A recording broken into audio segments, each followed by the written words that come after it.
Bienvenidos al resumen de noticias en español de Ayel TV. Mi nombre es Ronit Nates y estas son las noticias del día desde Israel. Comenzamos con noticias muy esperadas por todos los israelíes porque hoy finalmente abren los restaurantes, cafeterías, bares, hoteles, piscinas y más. Después de 2 meses cerrados por miedo a propagar el coronavirus, el primer ministro Benjamín Netanyahu anunció la apertura. הממשלה מאשרת את פתיחת המסעדות, הפאבים, הברים, הפארקים הגדולים, הבריכות. קודם כל אנחנו רוצים לעזור לכלכלה, לבעלי העסקים, לעצמאים, שמייחלים לרגע הזה. ושנית אנחנו רוצים להקל על החיים שלכם, לאפשר לכם לצאת, להתעבר, לחזור ככל שניתן לשגרה, לשתות כוס קפה, לשתות גם בירה.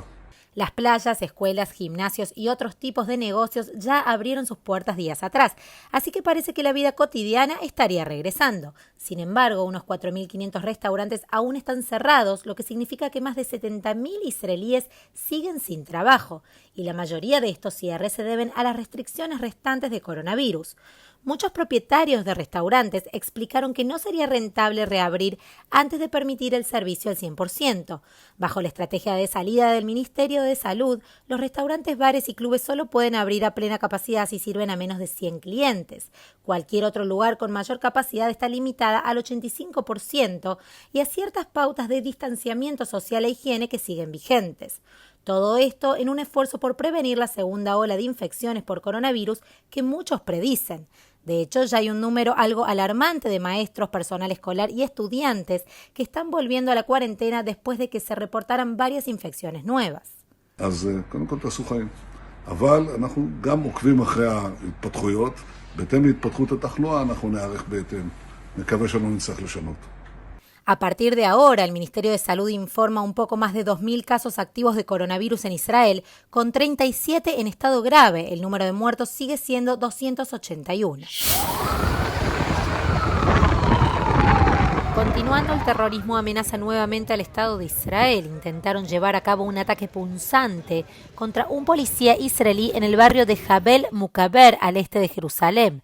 El asaltante palestino estaba armado con un cuchillo y gas lacrimógeno, gritando Alá Akbar o Dios es genial, mientras se acercaba a las fuerzas de seguridad el lunes por la noche. La policía respondió abriendo fuego e hiriendo al sospechoso, que luego fue llevado al hospital. Este fue el segundo ataque en un día porque horas antes se informó de un intento de apuñalamiento en Cisjordania. Aparentemente, soldados de las FDI neutralizaron a 2 terroristas palestinos que intentaron apuñalarlos. Un residente de una aldea palestina cercana habló con el diario The Times of Israel y dijo que los 2 sospechosos son hermanos y que estaban atendiendo a su granja cuando un grupo de colonos y soldados presuntamente les ordenaron que se fueran. Es en este punto que, según los informes, las FDI habrían disparado. En otras noticias, el primer día del juicio del primer ministro Benjamín Netanyahu ha terminado. En la audiencia preliminar, los abogados de la defensa intentaron retrasar el inicio del proceso legal hasta 2021, alegando que no habían tenido tiempo de revisar la documentación, por lo que se estima que el juicio podría durar años.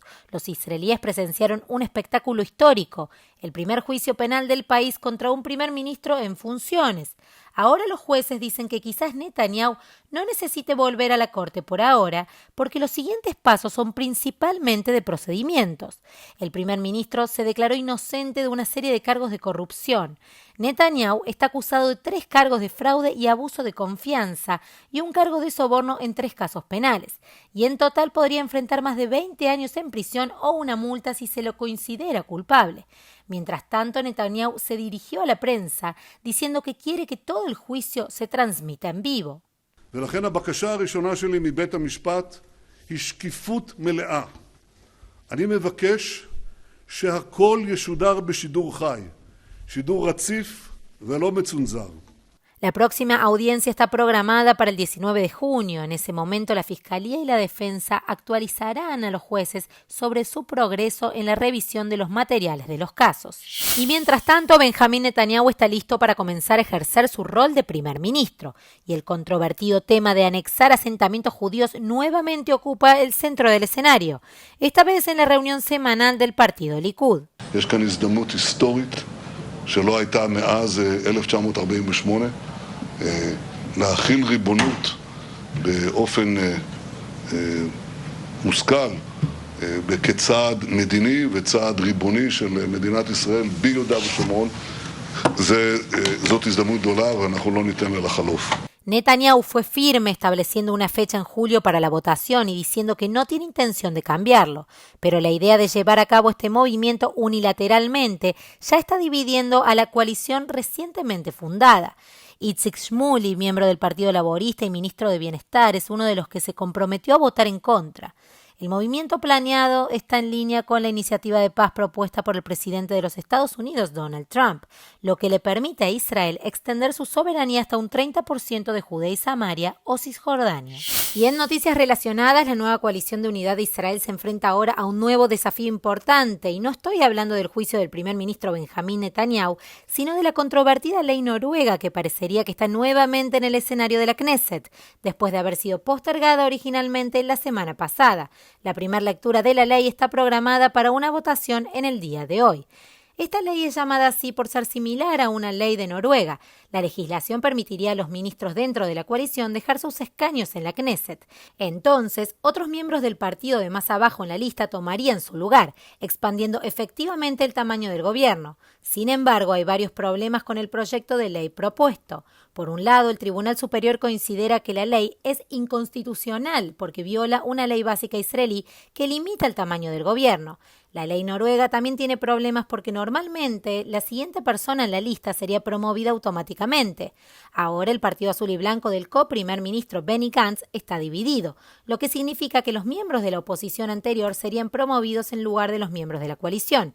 Pero la versión israelí de la ley permitiría a las partes elegir, y un segundo proyecto de ley por separado también daría a los miembros de la Knesset dentro de partidos divididos como el Azul y Blanco 24 horas para elegir de qué lado sentarse, lo que significa que los miembros del partido Yesh Atid y Telem podrían desertar y unirse a la coalición.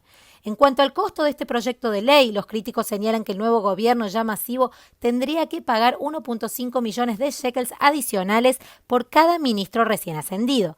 Finalmente, esto se produce cuando los partidos de oposición también están presentando otros proyectos de ley considerados hostiles al gobierno. El partido derechista Yamina está impulsando la llamada ley francesa que evitaría investigaciones de delitos penales menores contra un primer ministro en funciones. Israel Beiteinu y la ex facción azul y blanca Yesh Atid están copatrocinando un proyecto de ley para evitar que cualquier persona acusada se postule también para presidente. Un proyecto de ley pensado para las aspiraciones futuras del primer ministro Netanyahu. Y cambiamos de tema porque mientras algunas naciones se preparan para reabrir sus fronteras para los turistas israelíes, Argentina está organizando un viaje con un propósito muy diferente. En medio de una de las prohibiciones de viaje más duras de la tierra debido al coronavirus, un grupo de rabinos israelíes viajan a Argentina, pero no para unas vacaciones. Las exportaciones de carne a Argentina han disminuido a un ritmo lento, especialmente con la Unión Europea y China. Pero Israel es el tercer cliente más grande de Argentina y todavía está abierto para importaciones, siempre y cuando la carne esté debidamente bendecida y con certificado kosher. Así que en un vuelo especial, un grupo de rabinos hará un recorrido por las plantas empacadoras de carne de Argentina. Siempre vienen los rabinos a fiscalizar, pero vienen por las líneas aéreas comerciales normales. Al estar paralizado todo este sistema de vuelos a nivel internacional, la única alternativa es poder tratar de implementar este charter en combinación con los clientes de Israel, supervisado, autorizado y coordinado por los gobiernos de Argentina e Israel en esta oportunidad.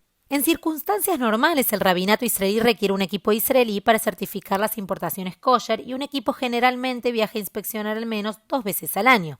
Pero este viaje es especialmente importante en medio de la falta actual de rabinos certificados para los mercados locales y otros mercados kosher también.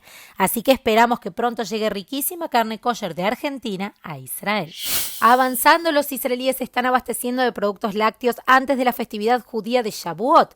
La tradición celebra la finalización de 7 semanas desde la Pascua judía y coincide con la fecha en que los judíos creen que Dios entregó la Torá en el monte Sinaí a Moisés y a los pueblos judíos hace más de 3.000 años.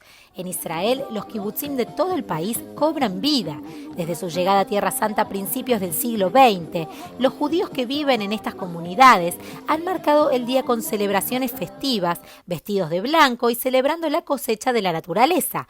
Eso es porque era el comienzo del verano cuando los halutzim o los los pioneros judíos llegaron a Israel y comenzaron a reconstruir su tierra natal.